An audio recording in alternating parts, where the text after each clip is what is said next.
వాళ్ళకి తెలియజెప్పాలి మీరు ఒకసారి. మీరు అర్థం చేసుకోగలరు. అందుకని వీరు ముందున్నా కానీ వెనకాల రక్షణ కవచం లాగా మీరే ఉన్నారు. అంటే ఎవరిని ముందు అందుకని మిమ్మల్ని చాలా చాలా నమ్మి పెట్టాను మిమ్మల్ని. సో నేను ఎలా చేస్తున్నాను దీనికంటే, పార్టీ కోసం అంకిత భావంతో పనిచేసి సామర్థ్యం ఉండి బాధ్యతలు స్వీకరించేందుకు ఆసక్తి ఉన్న సాధక్స్, జన సైనిక్స్, వీర మహిళలు కావచ్చు, వారి అందరి వివరాలు సేకరించేందుకు ఈ జనసేన పార్టీ సారథుల సమాచార సేకరణ కమిటీని ఏర్పాటు చేశాం. ప్రతి పార్లమెంట్ నియోజకవర్గానికి 28 మంది సభ్యులతో ఈ కమిటీని ఏర్పాటు చేశాం. ప్రతి పార్లమెంట్ నియోజకవర్గానికి ఒక పరిశీలకుడు, 3 సీనియర్ నాయకులు, 3 సీనియర్ సాధక్స్, వీరితో సమన్వయం చేసి 21 మంది సాధక్స్, మొత్తం 28 మంది సభ్యులతో ఈ కమిటీ పనిచేస్తాయి. వీరికి సహకారం అందించేందుకు మళ్ళీ మీరు ఇచ్చిన ఇన్ఫర్మేషన్ మళ్ళీ అటు ఇటు దారి మళ్ళకుండా, ఇది ఏ బాక్సుల్లోకి వెళ్ళిపోతే అసలు రీచ్ అవుద్దా లేదా అన్న మళ్ళీ అష్యూరెన్స్ ఇవ్వడానికి మళ్ళీ నా ఆఫీస్ తరపు నుంచి, నా ప్రెసిడెంట్ సెక్రటేరియట్ తరపు నుంచి ఒక 5 మంది సపోర్ట్ టీంని పంపిస్తున్నాయి, 28 మంది కాకుండా. ఎందుకంటే మీరు సేకరించే పత్రాలు కనుక మీరు మన శివ లాంటి వాళ్ళు కానీ, మన మునీర్ హసన్ లాంటి వాళ్ళు, డి కుమార్, మట్టు దామోదర్ లాంటి వాళ్ళు, అలాగే మన సర్పంచ్ సంయుక్త, ఇలాంటి ఎంతోమంది ఉన్నారు. వీళ్ళందరినీ మళ్ళీ గుర్తిస్తారా, మళ్ళీ వరవడిలో పోద్దా, ప్రవాహంలో పోద్దా అని మిస్ అవ్వకుండా మళ్ళీ నేను కూర్చోబెట్టి చేశాను. అది మళ్ళీ నా దగ్గరికి వచ్చేలాగా. ఎందుకంటే దీన్ని మళ్ళీ కూర్చోబెట్టి మిమ్మల్ని మళ్ళీ పిలిచి మళ్ళీ దాన్ని సార్టింగ్ అవుట్ కూడా మళ్ళీ మిమ్మల్ని పిలిపిస్తాను ప్రతి పార్లమెంట్కి కూడా. ఈ కమిటీల ప్రధాన బాధ్యత నాయకుల్ని ఎంపిక చేయడం కాదు, సమాచారాన్ని చాలా పారదర్శకంగా సేకరించడం మాత్రమే. ఇప్పుడు ఉదాహరణకి నేను శివ గారి పేరే తీసుకున్నా, తెనాలి శివనాగరాజు గారి పేరుని తీసుకున్నంటే, ఈ పేరు నా దగ్గరికి ఎలా వస్తుంది అనుకుంటున్నారు? నా చెవులు ఎప్పుడు క్షేత్రస్థాయిలో పెట్టుంటాను, ఎవరు పనిచేస్తారు ఏం. సో నాకు అందుకు అనిపించింది. అందుకని నాకు చాలా పేర్లు ఉన్నాయి, అని అన్నీ చదవట్లేదు కానీ చాలా పేర్లు ఉన్నాయి. అంటే నేనేమన్నానంటే, వాళ్ళు మనకు తెలియాలి కదా అన్న. సో అలాంటి వాళ్ళు మీరు గుర్తించగలరు, మీలా కష్టపడ్డ వాళ్ళని. అందుకని మిమ్మల్ని ప్రత్యేకించి మీకు ఆ బాధ్యత మీ అందరికీ. కొంతమంది కమిటీల జాబితాను రిలీజ్ చేసిన తర్వాత కొంతమంది నాయకులు నాతో కొన్ని మెసేజెస్ పంపించారు.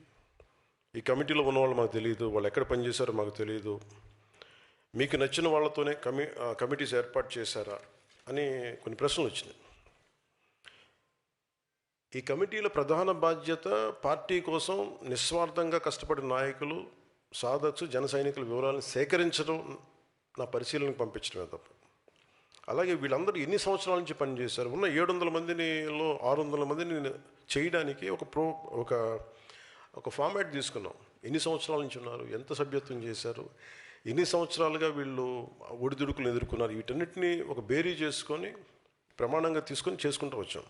కొంతమంది నేను ఇంకా మిస్ అయ్యి వచ్చామో కానీ, ముందు ఇది సేకరణ కమిటీ కాబట్టి మ్యాక్సిమం జనంతో మమేకమైన వాళ్ళు కావాలని చెప్పి ఆ బాధ్యతగా తీసుకున్నాం. మళ్ళీ పాయింట్ ఆఫ్ కాంటాక్ట్స్ కానీ, అక్కడ ఉన్న ఎమ్మెల్యే ప్రతినిధులు కానీ, పదవులు అనిపిస్తున్న వాళ్ళని తీసుకున్నాం. ఎవరు పదవులకి రావాలన్నా అదొక బాధ్యత. సో అది మీరు నిర్ణయించాలి, భవిష్యత్తులో సాధక్స్ నిర్ణయించాలి.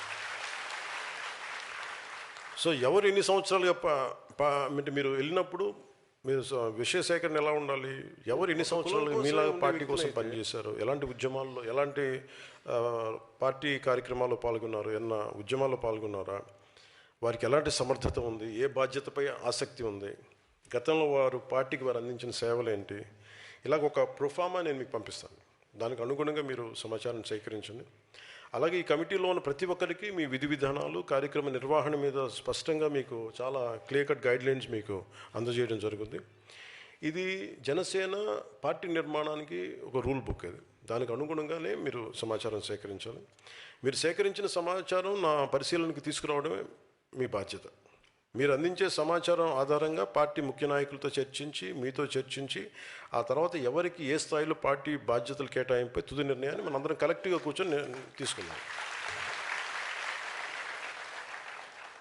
అంటే నాకున్న సమస్య కూడా ఏంటంటే మీ నియోజకవర్గంలో, మీ మండలంలో, మీ గ్రామంలో ఎలాంటి గుర్తింపు ఆశించకుండా సంవత్సరాల తరబడి పార్టీ కోసం కష్టపడుతున్న జన సైనికుడిని ఎవరో కూడా మనం గుర్తించలేకపోతే పార్టీని సంస్థాగతంగా ఎలా నిర్మించగలం? Thank you. మీ చేతలాగా కరెక్ట్ అనిపించడం చేస్తున్నాయి. ఎందుకంటే బాగాలేదనుకోండి మీరే తిడతారు నన్ను, అందుకని కాదు. అని కళ్ళు మూసిపోయి అన్నీ కనిపించవయ్యాన్ని నాకు అనిపిస్తాయి. కాదే సహాయం ఒక్కడిని ఎన్ని పనులు చేయగలని చెప్పండి. అంటే పార్టీ కోసం పనిచేసే కార్యకర్తలను గుర్తించే నాయకత్వం లేకపోవడంలో స్వయంగా నేను ఈ ప్రక్రియను ప్రారంభించాను. సరిపోవట్లా. అంటే ప్రాబ్లం ఏముందంటే, ఒక పొలిటికల్ పార్టీ ఎవరైనా స్టార్ట్ చేసేయగలరు, కానీ జనసేన ఒక పెక్యులర్ పరిస్థితిలో ఉంది. వాళ్ళందరికీ నేనంటే ఇష్టం, నా భావజాలం అంటే ఇష్టం. సో వాళ్ళందరూ డైరెక్ట్గా మీరు నీకు ఒకసారి మంచి నాయకులను పంపించిన మీతో సంబంధం లేదు, మీరు డైరెక్ట్ పవన్ కళ్యాణ్ మాట్లాడండి. ఓకే, అది కూడా చెప్పాను కదా.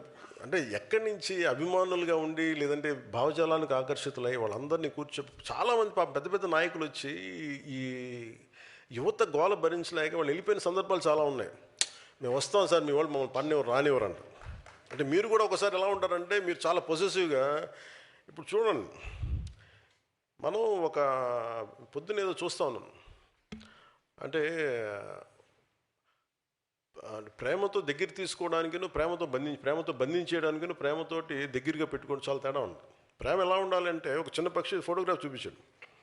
ఆ చిన్న పక్షిని ఇలా గుప్పిట్లో బంధించేశారు అనుకో, నాకు ఇష్టమైన పక్షిని, అది నలిగిపోతుంది ఇట్లా. నిజంగా ప్రేమ ఉన్న చోట ఏంటంటే అది అలా ఉంటే అది వాలుద్ది అలా వచ్చి.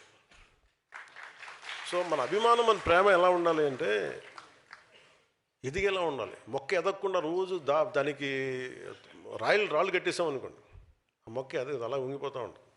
చూడటానికి మహావృక్షంలో ఉంటుంది కానీ బోన్సాయి మొక్కలా ఉండిపోతుంది. జనసేన అలా చేయకండి, అదో మహావృక్షం, అది ఎదగనివ్వండి. ఎదిగితే ఆ కొమ్మల మీద మీరు అందరూ కూర్చోవచ్చు. సో అందుకనే ఈ కమిటీలో ఉన్నవారు ఎవరు కూడా బయట నుంచి వచ్చిన వ్యక్తులు కాదు. క్షేత్రస్థాయిలో పార్టీ సభ్యత, ఇందాక చెప్పినట్టుగా పార్టీ సభ్యత నమోదు కార్యక్రమాన్ని విజయవంతంగా చేసిన నాయకులు వాళ్ళు, ప్రజల్లోకి పార్టీని తీసుకెళ్ళిన వాళ్ళు, ఎలాంటి పదవులు లేకపోయినా, ఎలాంటి గుర్తింపు కోసం ఆశించి పనిచేయాలి, గుర్తింపు ఉన్నా లేకపోయినా పర్లేదు, మా జనసేన కోసం ఆయన పనిచేసిన వాళ్ళు, వాళ్ళని తీసుకున్నారు. ఈ కమిటీలో ఒక ఆటో డ్రైవర్ దగ్గర నుంచి ఒక టీ షాప్ నడిపే వ్యక్తి ఉన్నారు, గృహిణి ఉన్నారు, రోజువారీ కూలీ చేసుకుంటూ పార్టీ కోసం పనిచేసిన వ్యక్తులు ఉన్నారు. ఇలా వివిధ వర్గాలకు చెందిన పార్టీ కోసం నిస్వార్థంగా శ్రమించిన మన జన సైనికులకి, వీర మహిళలకి అవకాశం కల్పించాం. అందుకే ఈ కమిటీలు వ్యక్తులను చూసి ఏర్పాటు చేసినవి కావు, పనిచేసిన వారిని గుర్తించి ఏర్పాటు చేసిన కమిటీస్. ఈరోజు మనం అధికారంలో ఉన్నామంటే మనకున్న 21 మంది ఎమ్మెల్యేలు, 2 ఎమ్మెల్సీలు, 3 ఎంపీలు, 3 మంత్రులు, దాదాపు 3500 పైగా నామినేటెడ్ పదవులు ఉన్నవాళ్ళు, దాదాపు 3000 మంది స్థానిక సంస్థలో వార్డు మెంబర్ నుండి జడ్పీటీసీ స్థాయిలో ఉన్నారంటే దానికి కారణం వ్యక్తిగత గుర్తింపు కోసం కాకుండా పార్టీ సిద్ధాంతం కోసం నిలబడిన జన సైనికులు, సాధక త్యాగం. ఇప్పుడు ఆ త్యాగానికి, అంకిత భావానికి సంస్థాగత గుర్తింపు ఇచ్చే సమయం వచ్చింది. ఈ కార్యక్రమం కేవలం కమిటీల నియామకం కాదు, జన సైనికుల నుంచే భవిష్యత్ జనసేన నాయకత్వాన్ని నిర్మించే ఒక బలమైన ప్రక్రియ అది. సో నేను మొదలుపెట్టినప్పుడు ఇల్లు దూరం, చీకటి, గాఢాంధకారం అని చెప్పాను. నాకు తెలియదు, అంటే అంత అయోమయంగా ఉండేది. నాకు ఎలా స్టార్ట్ చేయాలంటే అదే కరెక్ట్. అంటే సో మీకు కొన్ని నేను పంచుకుంటాను మీతోటి. ఓకే, మేజర్ చెప్పగలిగింది ఇదే, మిగతా అని చెప్తాను. నేను ఇంకోటి ఏం చేద్దాం అనుకున్నానంటే, నాకు ఒకటి చెప్పి కీలకమైంది. ఈ రోజున 18,000 మంది సాధక్స్ ఉన్నారు. 18,000 మంది సాధక్స్. యు ఆర్ ఫస్ట్ లీడర్, అంటే ఫస్ట్ ప్రైమరీ లీడర్షిప్ మీదే పార్టీది. You are leaders. అంటే మొదటి లైన్ అండ్ లెంత్లో నిలబడే నాయకత్వం మీదే. And that's why your సాధక్స్.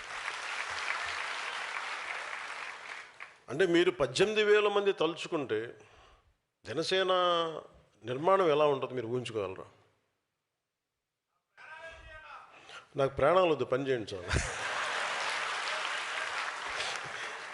మళ్ళీ నాకు ఆ బరువు నాకు ఎందుకు, ఇంట్లో అంత తిడతారు నన్ను. నాకు ప్రాణాలు వద్దు, పని చేయండి చాలు. అంటే మనం ప్రాణాలు ఇచ్చేంత గొప్ప విలన్స్ కూడా అక్కడ లేరబ్బా. అక్కడ అంత గొప్ప వ్యక్తులు ఉంటే ఇప్పటి సమాజం వేరుగా ఉండేది కదా. అంటే ఇది సరే కొన్ని చెప్పి మనం 18,000 మంది ఉన్నారు కదా.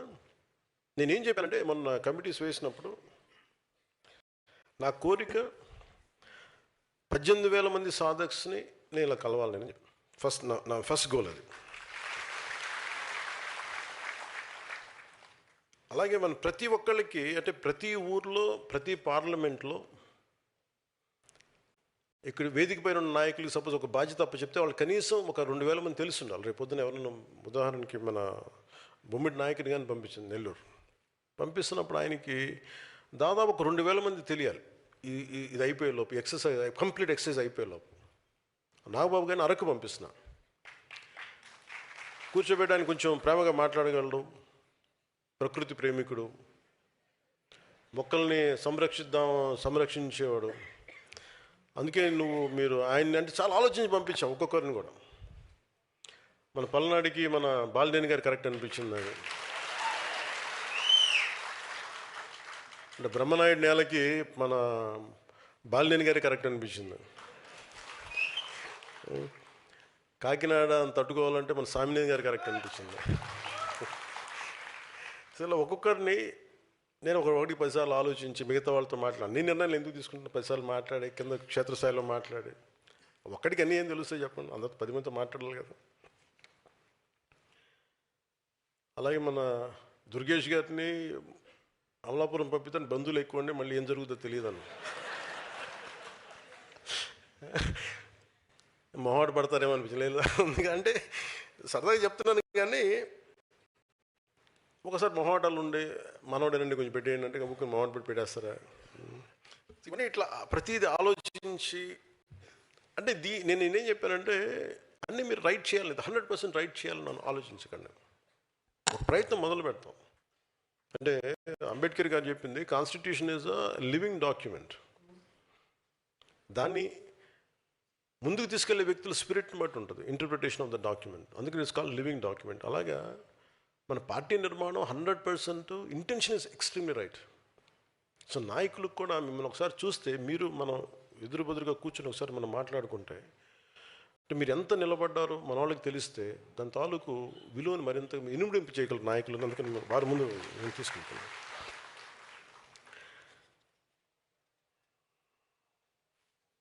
బాబు కొంచెం సౌండ్ తగ్గించండమ్మా, అందులో బయటికి వెళ్ళి కరెక్ట్ చేయండి.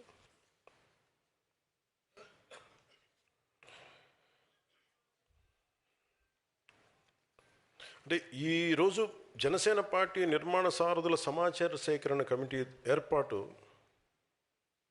నేను ఆ మాటని చాలా క్షుణ్ణంగా తీసుకోండి, అంటే జాగ్రత్తగా వినండి. ఈరోజు మీరు ఎవరినైతే తీసుకుంటున్నారో ఈ నిర్మాణ సారథుల సమాచార సేకరణ, భవిష్యత్ ఆంధ్రప్రదేశ్ నాయకత్వం ఇక్కడి నుంచే వస్తుంది బలవంతం. అన్ని స్థాయిల్లో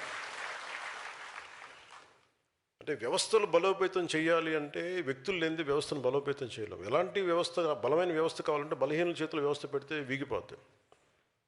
అంటే మీరందరూ నలిగారు, పుష్కర కాలం పైన నలిగారు మీరందరూ.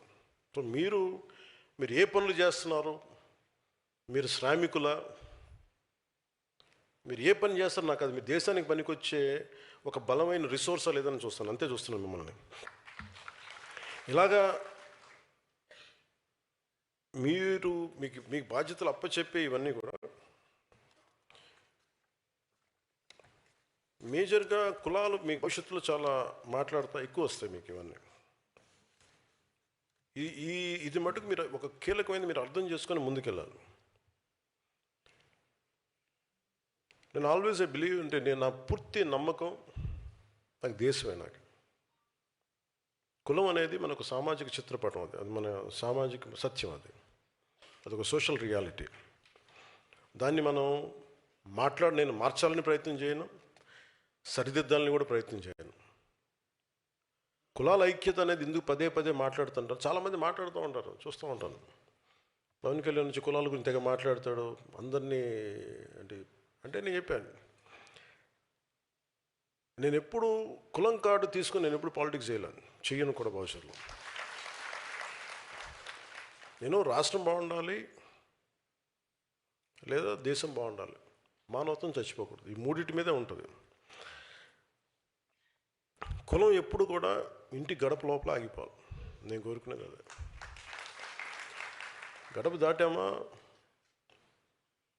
మన సంస్కృతి, మన భాష, మన ధర్మాలు అవి బాధ్యత అవ్వాలి. ఇంకొక 10 అడుగులు వేసామా మానవత్వం, దేశమే గుర్తుకుండాలి. ఇవి తప్ప నాకు కులాలని గురించి మాట్లాడడం, వీటి గురించి మాట్లాడడం ఎందుకు మాట్లాడతానంటే, మిగతా వాళ్ళు స్థాయి తగ్గిపోయి దిగజారుడుతనంగా ఇంకా మాట్లాడటం ప్రారంభించిన తర్వాత కరెక్ట్ చేయాలనిపించింది. ఒక జబ్బుని గుర్తించి జబ్బు కోసం మాట్లాడేవాడు, ఇది ఇబ్బందిగా ఉంది నేను కూర్చోబెట్టి ఎందుకు మాట్లాడుతున్నానంటే ప్రదేశాల్లో అంటే మీరు తీసుకెళ్లాల్సిన మెసేజ్ కూడా కింద స్థాయిలకి, మన క్షేత్రస్థాయికి నా కోరిక, ఈ దేశంలో ఒక రోజున ఒక బీసీ హాస్టల్ అని కానీ, ఎస్సీ హాస్టల్ అని కానీ, ఎస్టీ హాస్టల్ అని కాకుండా పిల్లలందరికీ ఒకటే హాస్టల్ ఉండాలి. అలాంటి పరిస్థితి నేను కోరుకున్నాను. నా కోరిక అంటే ప్రభుత్వాలే సంవత్సరాలుగా, దశాబ్దాలుగా పిల్లలు, మనం చిన్నప్పుడు మీరు ఊహించండి, మీరు ఒకసారి వెనక్కి వెళ్ళి చూడండి, మనం ఆడుకునేటప్పుడు, మన స్కూల్కి వెళ్ళేటప్పుడు మన ఫ్రెండ్స్ ఎవరు, మనం ఎప్పుడు ఆలోచించు. ఓట్లకి రాగానే అన్న ఆ వీధిలో అన్న మన దళిత సోదరులు అన్నా నమస్కారం పెట్టండి అన్న, ఇటు వెళ్ళన్నా మన కాపు సోదరులు అన్న ఇటు దండం పెట్టండి అన్న, అటు మన విశ్వకర్మ సామాజిక వర్గం అన్న ఆ సోదరులకు దండం పెట్టి, అన్నీ విడగొట్టి మాట నాకు చిరాకు ఉంటుంది ఒకసారి వినటానికి. అదే నేను కులాలను బేస్ చేసుకుని నేను లేను. మేము రాజకీయం అంతా అలాగే నడుస్తే నాకు తెలియదు, కానీ ఎవరో ఒకళ్ళు ఎక్కడో చోట ప్రయత్నం అయితే మొదలు పెట్టాలి. ఒకసారి మనం మాట్లాడుతున్నప్పుడు కులాల్ని కలపడానికి తప్ప విడగొట్టడానికి అయితే నేను చేయను. ఎందుకంటే నేనేమంటానంటే, ఎవరి కాస్ట్ ఐడెంటిటీ నేను మార్చలేను, నాకు తెలుసు అది. అంటే ఈ మధ్యన నేను రమేష్ గారికి రాజ్యసభ పెట్టినప్పుడు ఎంతమంది ఎన్ని రకాలుగా దాని మీద అసలు ఒక నెల రోజులు గొడవ జరిగిందని, ఇంకా జరుగుతున్నాను నాకు తెలియదు, ఇంకా జరుగుతుండాలి నాకు తెలిసి. నేను ఒక వ్యక్తిని ఎలాగ నేను నిర్ధారిస్తాను, ఎందుకు ఇస్తాను? ఇప్పుడు శివ గారిని గుర్తించినట్టుగానే, మునీర్ని గుర్తించినట్టుగానే రమేష్ గారిని కూడా అలాగే గుర్తిస్తాను నేను. అలా గుర్తించకపోతే తప్పు చేసిన అవుతాను కదండి. అంటే నువ్వు కూర్చోబెట్టి ఇప్పుడు నిజంగా మనతో పాటు ఒక 10 మంది ఉండి ఆయనతో సరిసమానంగా కొద్దిమంది ఉండి అలాగే పనిచేసి వాళ్ళెవరూ లేకుండా ఆయన ఒక్కరికి ఇచ్చామంటే అర్థం ఉంది. అందరూ వెళ్ళిపోయిన తర్వాత ఆయనకి ఇస్తే ఇప్పుడు బాధపడి ప్రయోజనం ఏంటంటారు? సో ఇది కొన్నిసార్లు నేను మాట్లాడుతాను బలంగా, అంతేగాని దాన్ని కూర్చోబెట్టి మీ పొలిటికల్ గెయిన్స్ కోసం జనసేన అంటాం, అది రైట్ కాదు. మెయిన్గా మీకు భవిష్యత్తులో వచ్చేది కూడా చెప్తున్నాను. మొన్న రాజమండ్రిలో మీరు కొంతమంది చూసే ఉండొచ్చు, రాజమండ్రి వచ్చినప్పుడు చాలామంది బీసీ నాయకులు చాలామంది నా దగ్గరికి వచ్చారు. ఈవెన్ తెలంగాణలో కూడా సామాజిక తెలంగాణ ఇవన్నీ మాట్లాడుతూ ఉంటారు. ఎందుకు ఇన్ని బలమైన కులాలుండి ఎందుకు అధికారంలోకి రాలేకపోతున్నాయి అని మాట్లాడుతూ ఉంటే బీసీ నాయకులందరికీ చెప్పాను. దాదాపు 105 కులాల పైన ఉంటాయి బీసీ సామాజిక వర్గాలు అన్నీ కలిపి. ఒక్కొక్క కులంలో కొన్ని ఉపతెగలు ఉంటాయి. కాపుల్లో బలిజ, తెలగ, ఒంటరి ఇలాంటి సమూహాలు. మొన్న మాట్లాడినందు ఏంటి కోపం చెప్పండి వీళ్ళందరికీ? మాకు సంఖ్యాబలం ఉంది, మాకు ఎవరు ఇవ్వట్లేదు అంటే మిమ్మల్ని మీరు అడిగే స్థితిలో ఎందుకు పెట్టుకున్నారు? మిమ్మల్ని మీరు ఒకళ్ళు ఇచ్చే పరిస్థితులు ఎందుకు పెట్టుకున్నారు మిమ్మల్ని మీరు? అంటే మీకు ఐక్యత లేదు. మీకు ఐక్యత లేనప్పుడు ఏం జరుగుతుంది? బీసీ నాయకులు కూడా అదే చెప్పాను. నేను ఇవ్వడానికి నేనెవరన్నాను? మా బీసీలని చేయంటే బీసీలని చేయడానికి నేనెవరన్నాను? పవన్ కళ్యాణ్ ఎవడు? పవన్ కళ్యాణ్ దిగొచ్చాడండి. అసలు మీరు ఎవరిని కూడా 50% ఉన్న బీసీ కులాలన్నీ కూడా అసలు మీకు ఎవరైనా ఇవ్వాల్సిన అవసరం ఏముందంట? మీరు అందరూ కలెక్టివ్గా ఉంటే మీరు 10 మందికి ఇవ్వగలిగే పరిస్థితుల్లో మీరు ఉండాలి. కానీ మీరు ఎంతసేపు దేహి అని మీరు ఎందుకు అనుకుంటున్నారు? మీరు అంటే మీకు ఏం జరుగుతుందంటే మీరు గొడవలప్పుడు మటుకు అందరికి ఏకమవుతున్నారు, కానీ నిజంగా ఎప్పుడైతే ఓట్లు రావాలో అప్పుడు మటుకు మీరు నాయకత్వం లోపం కావచ్చు, రకరకాలుగా ముక్కలుగా విడిపోయి ట్రెడిషనల్ పార్టీస్కి మీరు వెళ్ళిపోతున్నారు. ఇది రీజన్. అది తెలంగాణ కావచ్చు, ఆంధ్ర కావచ్చు. ఇప్పుడు దామోదరం సంజయ్ గారు నేను పదే చెప్తున్నాను, ఆయన దళిత కులానికి చెందిన నాయకుడు, గొప్ప నాయకుడు. ఆయన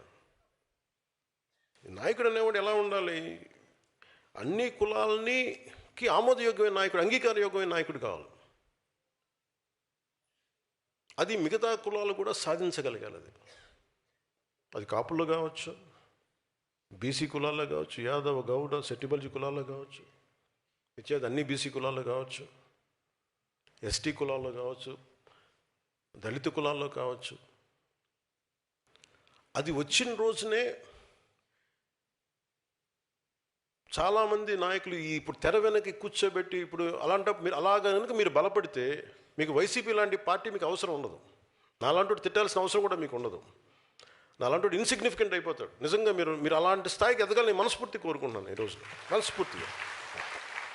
అంటే ఎందుకు మీకు చెప్తున్నానంటే, ఇది అధికారానికి దూరంగా ఉన్న అనేక సామాజిక వర్గాల గురించి అందరూ ఎప్పుడు మాట్లాడుతూనే ఉంటారు, ఇందాక చెప్పినట్టుగా.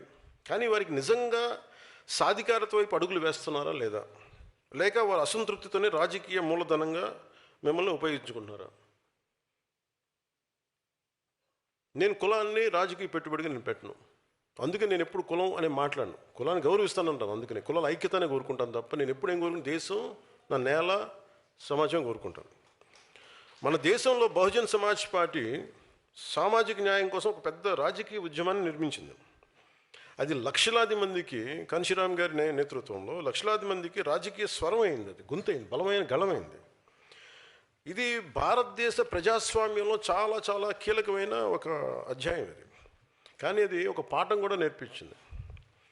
ఏ ఉద్యమం అయినా ఒక సామాజిక వర్గానికి మాత్రమే పరిమితమైతే, సంస్థల్ని నిర్మించకపోతే, కొత్త తరాలకి అది విస్తరించకపోతే దాని ఎదుగుదలకి పరిమితులు ఏర్పడతాయి. అందుకని ఈ రోజున బహుజన్ సమాజ్ పార్టీ ఎదుగుదల ఆగలేక పరిమితం అయిపోయింది. అందుకనే ఒక నాయకుడు కేవలం తన కులాన్ని నమ్మితే సరిపోదు, ఇతర కులాలను కూడా నమ్మాలి. అది సమాజం మొత్తం నమ్మాలి, దేశం నమ్మాలి. అప్పుడే నిజమైన రాజకీయ సాధికారత వస్తుంది. దానికి నేను చెప్పేది ఏంటంటే సోషల్ ట్రస్ట్ కోషియంట్ అంట. ఒక అధికారి దగ్గర మొన్న చూశారు కదా, మన కృష్ణలంకలో ఏదో గొడవ జరుగుతుంటే, అంటే ఎంత హాస్యాస్పదంగా ఉంది వినటానికి ఈ మాటలు, ఎంత బాధగా అనిపిస్తుంటే. చనిపోయిన ఇప్పుడు ఒక రౌడీ, ఇప్పుడు క్రిమినల్ క్యాస్ట్ ఏంటి, ఎలా వేసుకొస్తారు నాకు అర్థం కదా, లాజిక్ నాకు ఎలా మిస్ అయిపోతారు. ఒక క్రిమినల్